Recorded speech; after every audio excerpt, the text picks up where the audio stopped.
Hi, welcome back. This is Beth Wilson with your music tech tips. I feel like such a radio star.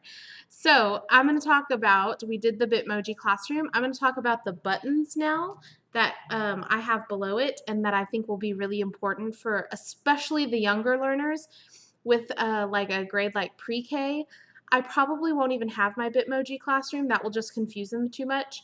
I probably won't even have all of these buttons. For pre-K, I might just have one button that says start or click here. So I can customize it, especially if we have our courses set up by the district by grade level. So this is something that can be customized. If it's not customized by grade level, then I still, if it's the whole school, these buttons would be like first grade, second grade, third grade, and they would click on their grade level. So let's go into how to create these buttons. The first thing I wanted to do was to create them on Google Slides because I just use that for everything. And so I built these, and then I realized you cannot right click on it and save as a picture. That's just not an option. So if you do create on Google Slides because you're comfortable with that, then you have to go to File, Download, and download it as a PowerPoint. If you download it as a PNG, which is our goal, it will download the whole slide, this whole page, and not just this one image. Okay, so again, download to PowerPoint, and then you can do what I'm about to show you on PowerPoint. So let's go over here. This is PowerPoint. I have a new page here. And to create a button, it's pretty simple. You go to Insert, Shapes, and you can do any shape you want, a rectangle, square, circle. I like circles. I think they're good buttons. All I did was draw the circle, and it was automatically filled in with this blue. Now, I don't want that blue. I want to change it up. So I am going to go over here to the Shape Fill, Shape Outline, Shape Effects. So let's see, the fill.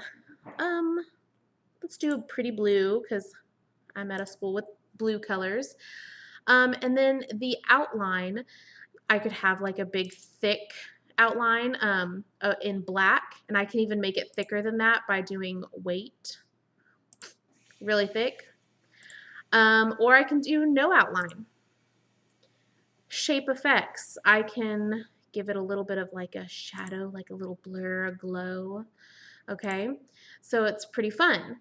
To create in the buttons I made, this little white line, you just have to do another circle. So I just copy and pasted that circle. And I'm just going to make it a little smaller. Maybe not that small. There we go. I'm going to change it. I'm going to take the shadow off. And I do not want a fill. So I'm going to say no fill. Sorry about my dogs there. And then I'm going to click on Shape Outline, and I want the outline to be white, okay? And then I'm going to take this, it looks invisible because I have a white background, and I'm just going to slide it right on to my other circle. There we go. That's how I got that. You can do whatever you want. You can do a square with like a circle in the middle. I mean, really, whatever you want.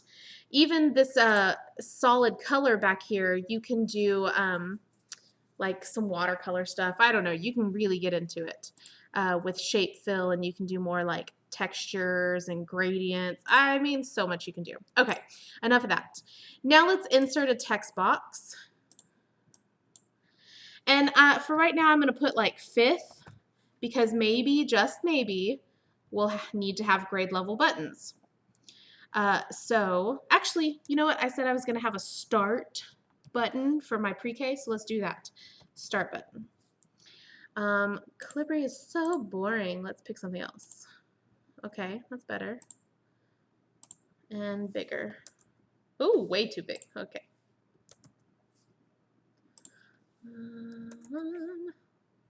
You know what? I don't like this writing. I want something more like a start button. But that's, I'm so indecisive, y'all. That looks like a start button. Okay. Here we go. And then we simply put it on your button. There you go. I saw those little lines come up, so I know it's centered, but if I wasn't sure, then you can click on the text box, and then I'm going to hold down Control, and I'm also going to click on one of the circles, either one, and we can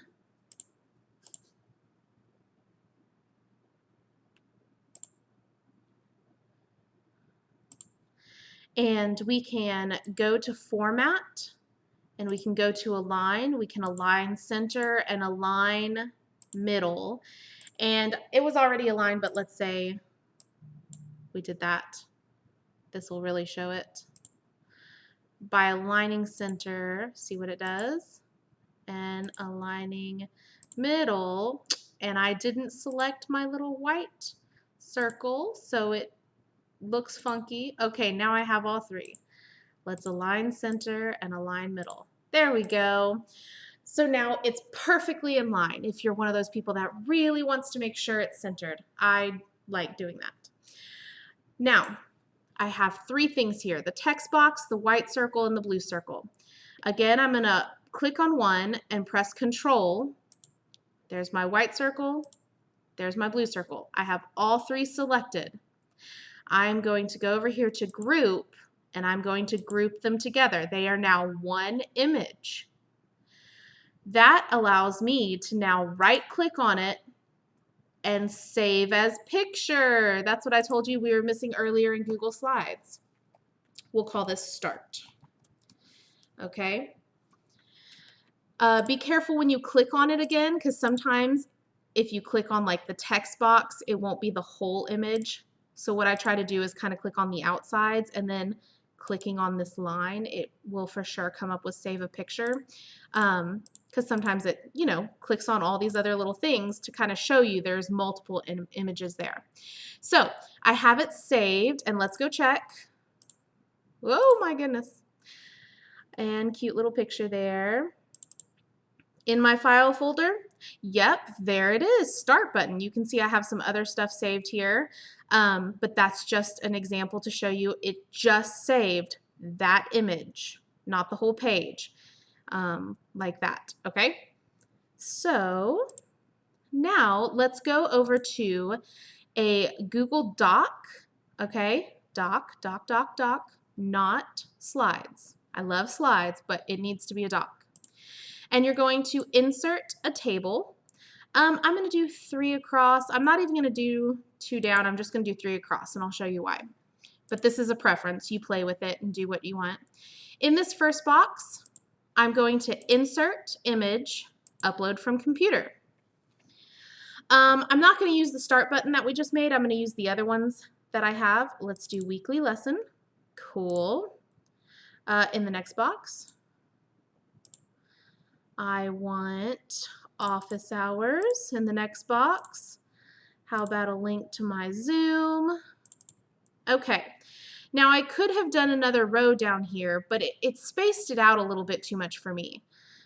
So instead, oh, and I'm getting ahead of myself. These buttons are really big for me. So I'm going to click on one button, and I'm going to click on image options. And I'm going to bring it down a little bit on this width. It says 2.02 there. I'm going to do like 1.25. I'm going to make it a little smaller. And all I have to do is adjust the width. Oh, I said 1.25, didn't I? And it'll automatically adjust the height. Okay? And you're still like, oh, this looks weird. Okay, well, let's change the columns. Looking pretty good. I like it. One other thing, just to make sure, I'm going to highlight, and I'm going to make sure they are centered. I know they look centered, but that's just, like we like to make sure things are centered. All right, let's click on that first box, and I'm actually going to tab down, and I'm going to insert another button. Let's see, special schedule. Good. Same thing here. I'm going to go down and insert. and contact me, and another one, meet the teacher. Okay. Again, I could have had it as another row, but it just spaces it out a little bit more. This is a little bit closer together. This is my preference. Same with the width options. You can do your preference. So let's highlight this. And over here, let's get rid of those black lines. That's a border. So let's make the border color white because that'll blend in with the background there. Then I'm going to copy, Control C. And I'm going to go over to my sandbox. Remember, sandbox is where you get to play. And in materials, and you can see I already have one here. Don't be confused by that. And I added this little banner. Again, with the banner, I forgot to mention, I had all these little circles and a text box, and I had to group them all together to create one image. And that's what I saved. Just another little reminder. Okay, but don't be distracted by that. We're going to pretend like it's not there. I already have my Bitmoji classroom saved. I'm going to pull it up, and I'm going to click on the little gear, and I'm going to say Edit Page. And that orange reddish thing is my Bitmoji classroom. Oh, imagine those aren't there. They weren't supposed to be there. And imagine this is all I have. I'm going to go right below my Bitmoji classroom and paste in my buttons. Okay? Then I need to link my buttons, or else they're just a picture. I want them to work. So I can click on something like Meet the Teacher. And Meet the Teacher, I'm going to have it linked to my music website because on the very first page, it says Meet the Music Teacher. So I'm going to copy that link. And this is selected, so I'm going to go click the link button. And I'm going to paste the link right there and say Insert. And now it's linked. It doesn't show up with any other text. It's because you linked the image. Okay, so weekly lesson could be a folder in Schoology that it's linked to. Zoom link, it can just be the Zoom link. It's confidential and it's safe on here because this is only shared with the students that I teach because it's in Schoology. So it's a safe Zoom link, a safe space. My special schedule, I can have it linked to my email so they can contact me and the office hours that I'll be online. Again, it could be buttons for first, second, third, fourth, fifth, pre-K, and they can link to those folders if that's how the district sets up our courses. So let's pretend we linked all of these. I'm going to copy them. That's it. I'll save changes. Now, and don't be distracted by that or pretend it's not there. Let's go back to updates. Now we're going to put in our Bitmoji classroom first because we want that on top. So you're going to click on this resource file, go over to apps and Google Drive because that's an app from our district. And let's search for my Bitmoji classroom. And you want the drawings version, remember? Import embed, very important. Okay. Now I want the buttons to show up below this, so it's a tiny little window to work in, I know. And just below, I'm gonna paste the buttons, okay? There they are. Now, before posting, it's very important, you need to come right here and you need to ding this bell. That means it is going to be pinned at the top of your updates and materials page. So if you have the students set to automatically go to materials or updates page, this will be the first thing they see. Okay, you can only have one post that is pinned to the top. Once you check that bell, click post, and there it is. You can obviously, in your Google Docs that we made the table, you can make these bigger if you decide those are too small, they're dinky, or something like that. You can add the banner if you want that I had in one of my versions, this classroom information version. And that is how you do buttons. And so remember, we didn't link any of these buttons. We only linked the Meet the Teacher, and notice how my cursor changed when I went over to it. and click on it, and there it is. So that is how you create buttons in Schoology. Thanks for joining me.